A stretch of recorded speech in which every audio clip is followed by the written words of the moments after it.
Warning, if you're buying or selling a home in and around Baltimore in 2025, these changes could cost you up to $100,000, or it could make you a fortune. We have the insider intel that you literally can't afford to miss. I'm Mike Mislinski. And I'm Kelly Shuett. We are your favorite Baltimore agents, exploring in and around Baltimore and all of the great neighborhoods and things that we have to offer here. So if you're thinking about moving to Baltimore or in and around Baltimore, you have landed on the right channel. Make sure you like, subscribe, and share. And if you have any questions for us, we always check the comments.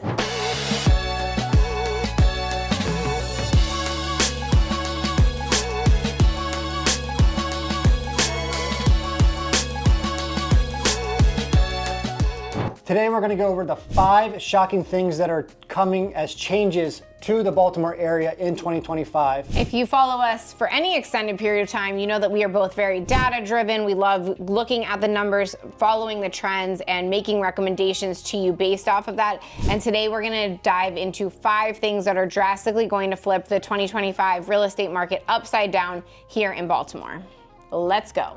First up, and you've heard us talk about this before, is the Baltimore Peninsula.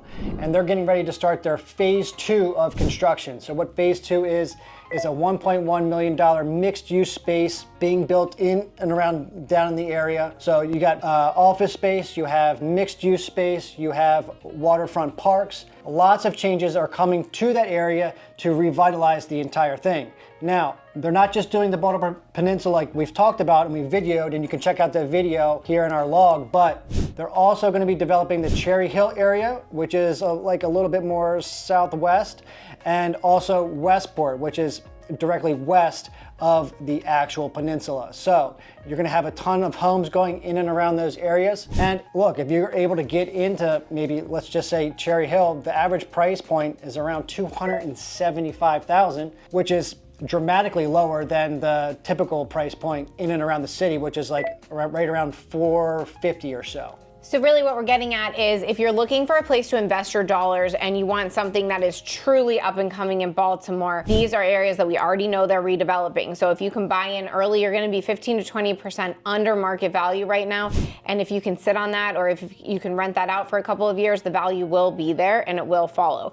If you happen to live in one of these areas or own property there already, I would say hold that right now, because in the next 2 to 5 years, you're going to be sitting on a gold mine. So if you already have property there, great time to hold it. If you haven't bought property there yet, great time to buy it. Thinking about relocating to Baltimore? Well, I've got just the thing for you. My team and I have actually taken the time to create the ultimate relocation guide, which is meant to save you hours of research, and I've linked it all down below. From top employers to best hospitals and a boatload of other things, all the stuff you'll need to know before making the move to in and around Baltimore. The best part, this guide is entirely free. Just click the link in the description at the top pinned comment. Hope this helps.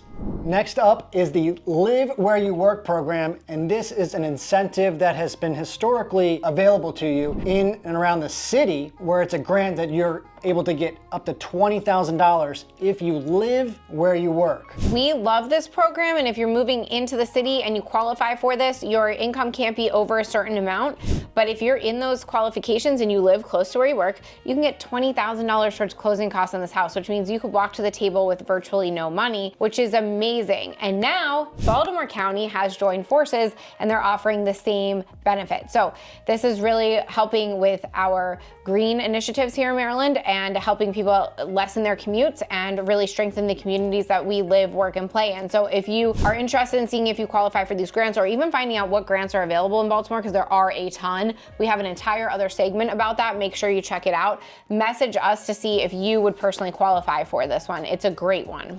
The recently approved Baltimore Climate Action Plan, try saying that 3 times fast, was just approved, and they are going to be investing a ton of money, especially around storm management and flooding areas. So they're going to be putting infrastructure into place to help us with water management in and around Baltimore. We've talked about this on other videos. We are surrounded by water in Baltimore. So areas like Fells Point, all the way up to areas like where Mike lives, have issues sometimes with the water when the water table gets to a certain place.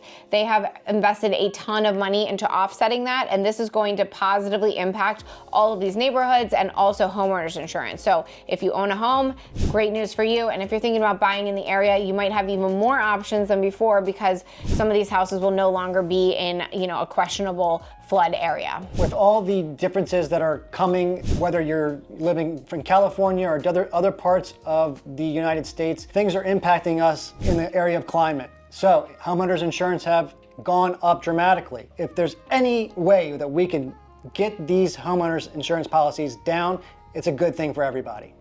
This one's a little tricky, but it's called an adaptive reuse zoning. And this is changes in Baltimore City and in Baltimore County. And these are actually going to allow commercial spaces to be turned into residential.